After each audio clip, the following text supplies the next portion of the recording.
Hey coders, engineers, and explorers. In this video tutorial, we are going to see SamSpace in action. So that means you get to watch, or if you choose to, you could code along with me, building a specific example and prototype so you can see how the inputs interact with the behaviors and what those output results will be. So we're going to start by building a flashlight.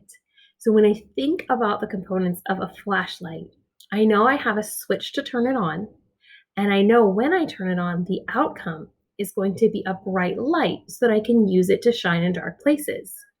So thinking about the 4 blocks that are in our tray, I know the RGB LED is a nice bright light. So this is my block, my RGB LED, and you can see that I've already actually paired it. It's part of the blue system. And you'll notice that when I click on the connect button, so it's already paired.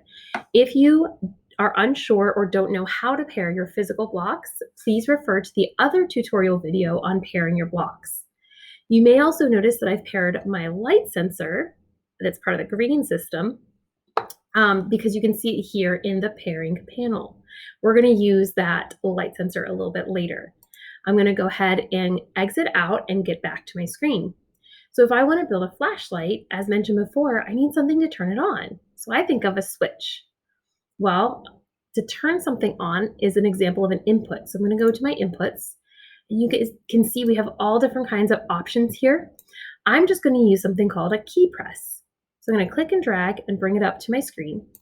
And a key press is simply a button that is on your keyboard that you're pressing to input. So when I go into the settings, you'll see we can choose any letter of the alphabet that's on our keyboard, or right now it's selected as the space bar. It's that teal color that creates the selection. You can see, so I'm going to keep it as the space bar and click done. And that's why it says the word space. Now, if you are on a tablet and you don't have an actual keyboard attached to your device, you can just simply click on or tap on this big button up above to create that input and to trigger it. You can see as I'm doing that, the space bar is turning gray when I have it down and it goes back to white when I pull my finger off of the mouse or off of the space bar. So now I'm using my actual space bar and you can see it working. So that's going to act like my switch. Now I also want to make sure that I pull my RGB LED so that we can see our actual light when we turn the space bar on. So that is going to be an output. And here is my connected block, and I'm going to click and drag.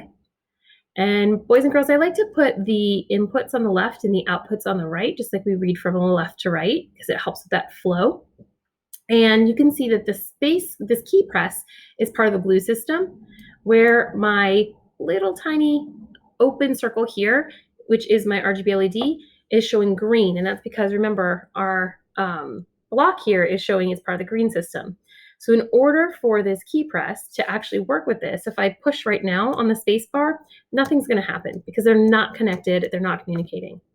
So in order for this to connect and communicate, I simply have to connect the dots. So I'm going to do that. I'll hold that up.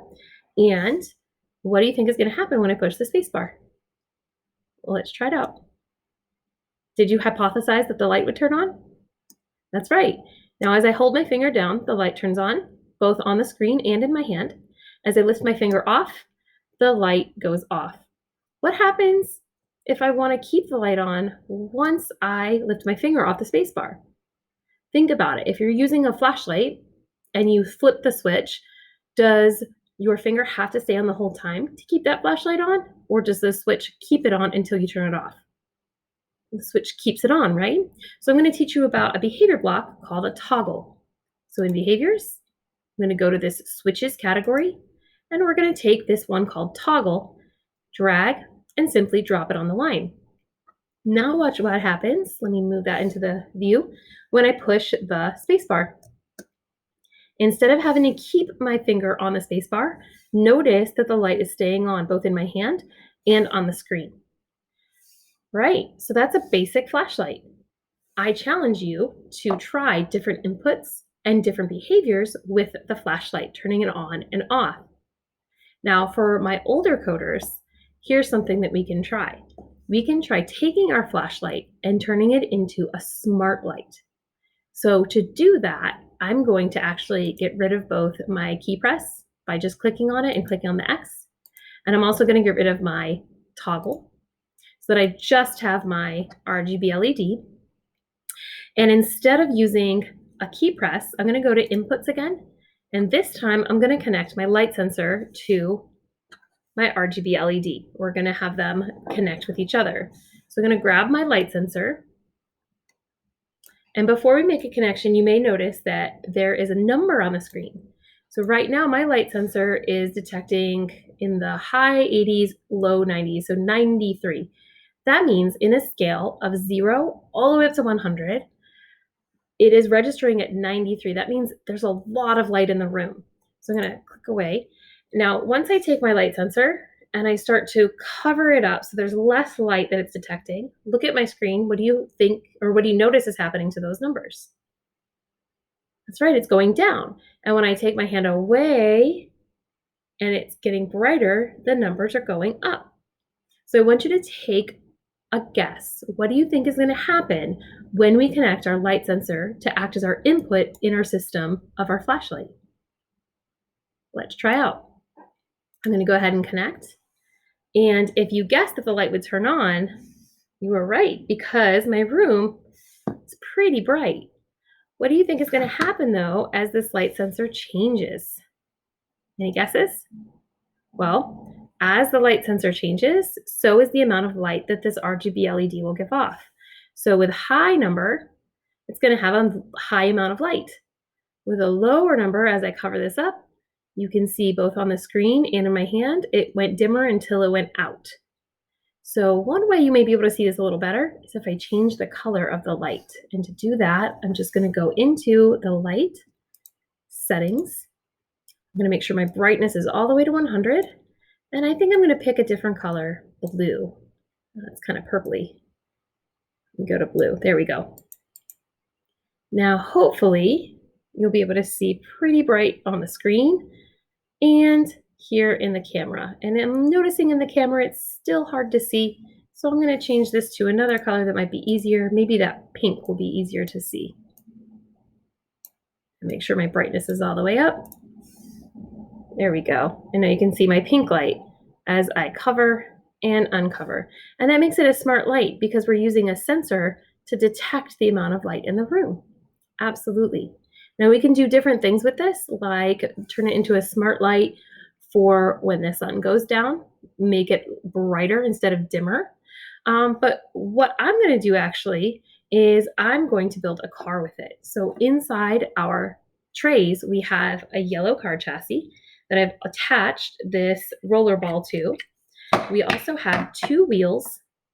So I have one wheel that I've attached the DC motor to, and here's the other DC motor with the other wheel. I'm going to go ahead and turn both DC motors on and pair them. So here's a quick little glance for those of you who need help with the pairing. I'm going to click Connect Device and Pair, and I'm pretty sure the pop-up menu is not showing on this recording, but there is a little menu that pops up that you select the block and then you pair. And once they are paired, so one of them has shown up in the pairing panel, I'm just waiting for the other one. Oh, there it is. I'm going to be able to pull those outputs onto the screen. So here is one of my motors. Here is the other motor. And we are also going to connect it to the light sensor. Before I do that, I'm going to put my motors into my car chassis. So I've got one facing that direction and the other facing that direction. So now I have a basic format of a car that you can test out. Now I'm going to connect the light sensor to both of the motors. And you can see as soon as I did that, one of the wheels went. And I'm going to go ahead and connect it to the other motor. And there goes the other one. Fantastic. Now, in order to make it stop, since it's connected to my light sensor, I have to make that light sensor equal 0. So I'm going to cover it up till it goes down to 0. There we go. All right, the last thing I'm going to do is take my RGB LED and I'm going to put it in the front of my car to act as a little headlight. And so now, as I uncover my sensor, you can see that the wheels are going and the light is going off. Now, there are definitely going to be a couple things wrong if I set this on the floor to test it out, and that's called debugging.